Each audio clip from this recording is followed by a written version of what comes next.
खुश आमदीद दोस्तों। अमेरिका के सदर बिल क्लिंटन जब भारत गए तो ताज महल को देखने के बाद इन्होंने कहा था, मैंने दो ही तरह के लोग देखे हैं, एक वो जिन्होंने ताज देखा है और दूसरे वो जिन्होंने ताज नहीं देखा। होंगी इस दुनिया में एक से बढ़कर एक खूबसूरत इमारतें, लेकिन ताज जैसी कोई नहीं, क्योंकि इसकी बुनियाद में एक बादशाह ने अपना दिल रखा है। आज आप ताज महल के बारे में ऐसी ही बातें जानोगे जो शायद ही आपने पहले सुनी होंगी। नंबर 1, हज़ारों सियाह जो ताज महल देखने आते हैं वो नहीं जानते कि जो वो सामने देख रहे हैं वो ताज महल का पिछला हिस्सा है। दरअसल जो शाही दरवाज़ा है वो नदी के किनारे दूसरी तरफ है। आज ज़्यादातर टूरिस्ट ताज महल को वैसा नहीं देख पाते जैसा कि शाहजहां चाहते थे। मुगल दौर में ताज महल तक पहुंचने के लिए नदी ही रास्ता थी, ये एक तरह का हाईवे था। बादशाह और उसके शाही मेहमान कश्ती में बैठकर आते थे। नदी के किनारे एक चबूतरा हुआ करता था। नदी बढ़ती गई और वो बहुत पहले ही तबाह हो गया। बादशाह और उनके मेहमान उसी चबूतरे से ताज महल में आया करते थे। नंबर 2, ये कहा जाता रहा है कि शाहजहां ने ताज महल बनाने वाले मजदूरों के हाथ कटवा दिए थे, लेकिन ये बात अफवाह समझी जाती है क्योंकि इस बात का कोई ठोस सबूत मौजूद नहीं है। बहुत से तारीख दानों का मानना है कि शाहजहां ने मजदूरों और कारीगरों को जिंदगी भर की आज़ादी देकर उनसे ये लिखवाया था कि वो पूरी जिंदगी कोई भी ऐसी इमारत दोबारा नहीं बनाएंगे।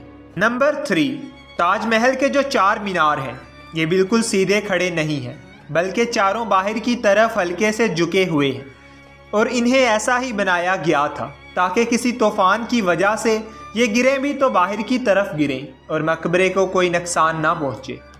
नंबर 4, कुतुब मीनार भारत का सबसे ऊंचा मीनार है, लेकिन शायद आपको जानकर हैरानगी हो, ताजमहल की ऊंचाई कुतुब मीनार से भी ज़्यादा है। ताजमहल 73 मीटर ऊंचा है, जबकि कुतुब मीनार की ऊंचाई 72.5 मीटर है। नंबर 5, दुनिया में जितनी भी खूबसूरत तारीखी इमारतें मौजूद हैं उनमें से सबसे खूबसूरत कैलीग्राफी ताजमहल पर हुई है। नंबर 6, ऐसी खूबसूरत इमारत दुनिया ने पहले कभी ना देखी थी। इसके लिए सफ़ेद संगे मरमर राजस्थान मकराना से लाया गया था, क्रिस्टल चीन से मंगवाया गया था, लैपिस लेज़ली अफगानिस्तान से आया था, टोरक्विस तिब्बत से, जैस्पर पंजाब से, स्फेयर श्रीलंका से और कैरलिनियम अरब से आया था। कुल मिलाकर ऐसे ही 28 किस्म के बेशकीमती पत्थरों को सफ़ेद संगे मरमर में लगाया गया था। इन सब चीज़ों को बाहर से आगरा लाने के लिए 1000 से भी ज़्यादा हाथियों का इस्तेमाल किया गया था। नंबर 7, ताजमहल आज से करीबन 400 साल पहले 1631 में बनना शुरू हुआ था और ये 22 साल बाद 1653 में पूरा हुआ। इसको 20,000 कारीगरों और मजदूरों ने बनाया था। ताजमहल की दीवारों पर जो नक्काशी है इसकी तकनीक इटली के कारीगरों से सीखी गई थी। उज़्बेकिस्तान के बुखारा शहर से संगे मरमर को तराशने वाले कारीगर बुलाए गए थे। ईरान से संगे मरमर पर कैलीग्राफी करने वाले कारीगर आए थे और पत्थर को तराशने के लिए बलूचिस्तान के कारीगरों को बुलाया गया था। नंबर 8, 1857 की जंग आज़ादी के दौरान अंग्रेज़ों ने ताजमहल को काफ़ी नुकसान पहुंचाया। इन्होंने कई कीमती पत्थरों को ताजमहल की दीवारों से खोद कर निकाल लिया था। नंबर 9, ताजमहल के गुंबद का कलश है, किसी ज़माने में वो सोने का हुआ करता था।